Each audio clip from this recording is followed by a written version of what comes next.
Samantha Bond, research manager at SKIM in the UK, and Sarah Cunliffe. Ladies, please join me in our little backstage studio while at the background we see the blue stage ending and the coffee break starting. And that is what we do. During the coffee breaks, we have a nice little program where we chat about other content that's going on here in the Congress. And this morning we heard Vanessa Oshima say this Congress is all about being visionary, about envisioning the future. So let's chat a little bit about our market research industry in the next 10 years. Sarah, what is your dream for this industry? Well, it's really interesting, actually. I mean, to work for a company called SKIM. Dirk started SKIM 37 years ago, and actually before he started SKIM, he even wrote a paper, Will the Industry Still Exist, in 1984. You already wrote that in 1984? Yeah.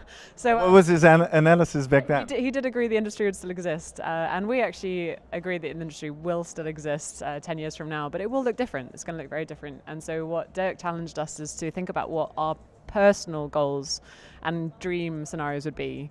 And Sam and I have slightly different perspectives on what we want our future dream career to be, and mine is very consultative and business focused. And Samantha, what's your dream focused on? We'll get back to your dream in a second. Mine's focused on my personal love, which is qualitative research. So yeah, my one's looking at how there's a lot of opportunity for Qual to be even more valued and stronger in the future. But then on the other hand, with all these threats that are happening, like efficiency and big data, automation, etc., how unless we're careful and we actually adapt to this changing landscape, then we could be, going in a negative direction. So I guess it's up to who's we? You as Qual research? As Qual experts, yeah, exactly. Why would those automation, and because in Dirk's paper he's actually mentioning that in 10 years from now 90% of the market research industry will be fully automated. Why would that, I would say that would be a threat to the quants. Why would it be a threat to the quals?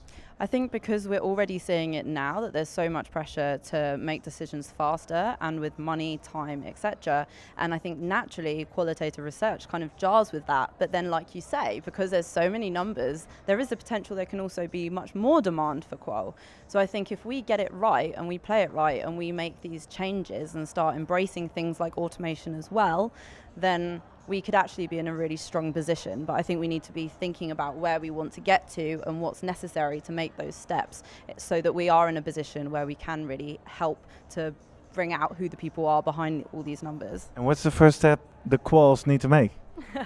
Well, good question. Well, I guess I'm on a bit of a personal journey at the moment, and I guess I'm seeing that there's going to be different levels to offer clients. So I'm looking at the automation. Thank you, Sarah. Thanks. You just want to hug me. I'm starting to look at the automation side of things and to see how I can collaborate with machines so that I can offer different levels of Qual. Some that are more automated, others that are more involving human analysis. So for me personally, that's my first step along this journey. Well, let's explore that in a minute. Let's first, Sarah, are we here talking to a quant?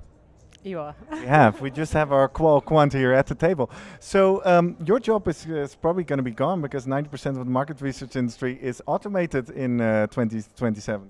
I think there will be a redistribution of labor and what we actually do with the time. I think the fact that 90% of the current tasks are automated doesn't mean that 90% of this team is gone necessarily. And I think the real need will still be to look beyond numbers. Something we'll talk about later is whether you start drowning in data, but you actually still need the strategy and the wisdom and being able to contextualize a lot of the strategic decisions made and not just the tactical reacting to market changes that I think machines are really, really good at. But being able to consider your brand's overarching strategy, your vision, how do brand innovations and product launches and brand acquisitions play within a bigger context, you actually need to be aware of the geopolitical and cultural changes in the world, and actually consultative researchers are going to be really important to help contextualize some of those decisions that machines aren't going to be able to make. And how does that align with your personal dream for this industry? No, that's something I'm really interested in. Like, I love being culturally and politically aware and staying on top of a million different things. I struggle to listen to all the podcasts I want to listen to, but reading the news every day and being able to follow the rising markets. I went to Myanmar last year. I actually found it both interesting on a personal and professional level as a market that's really just opening up. It's bigger than Thailand, which a lot of people don't even realize. You think it's a tiny little country. And there are markets that are opening up that are going to become more important and grow a lot faster than markets that we think of as growing markets now. And being able to be aware of these cultural and changing shift and displacement of people even if you look at the temperature and climate change in the world, you're actually going to see where people live is going to change. So are you saying that that's actually a call to action to the market research industry, that we focus a little bit less on methodology and connecting data together, and we should go out in the world and understand the context of our research? Absolutely. I think that's how we're going to persist and be relevant, is being able to contextualize numbers and actually help our clients see beyond numbers, because they're going to get so much data that they're actually going to need people to help them put those numbers in context and see the broader application and kind of pull it back to a brand vision and strategy. So we've just learned that if you're a quant and watching, you should get out of the office, start traveling, start reading and explore more about the context of your research. But if you're a qual, Samantha's actually saying you need to start to embrace the automation. So you said you've been a little bit exploring with that. What have you found so far? It's been super interesting, because I think going into my research so far is really skeptical. I was like, absolutely not. Like, the idea of a machine helping me was something that's I see as being creative. Like, just didn't think it was going to be possible. But it was actually quite eye-opening. Like, initially, it kind of went against my intuitions. But over the process of using some different tools, I found that I have learned to find ways to make the process more efficient and to make it faster. But the difference comes in terms of what level of analysis the client then wants. So I'm doing an experiment at the moment where a client's actually evaluating the different reports that I'm producing, depending on how much is automated and how much is human analysis.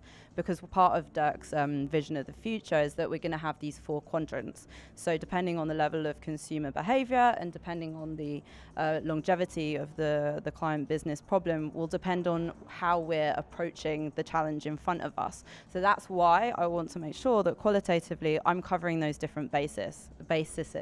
And that's what I found so far from the research that I've been doing. Can you make that a little bit more practical? What have you practically been trying? What tools have you used? Yes, definitely. So I've actually been doing a collaboration so far with VoxPopMe and on their platform. We'll be talking with them later in one of these shows.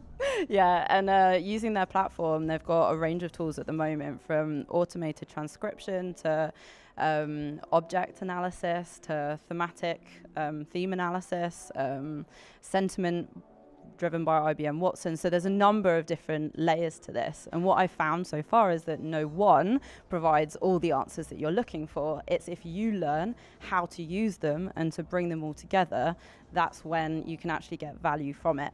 But it's also really easy to make mistakes as well. If you're not a researcher who's actually behind this and doing the analysis, I found from having other people have a go and test it, it's so easy to draw the wrong conclusions. All right, and I guess that's a broader risk with all the new shiny tools that we're constructing, right? I mean, I guess we could see it like a craft. You're all carpenters, and we can give everybody a new hammer, but if you don't know how to build a house.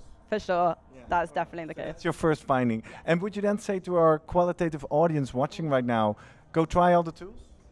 I would say yes, start getting ready, start getting familiar in how to use them, because we're at the very beginning of this journey right now, but if we can get on board at the moment and start to develop skills in how to use these tools, then we're going to be prepared for the future and be in a stronger position. So better understand.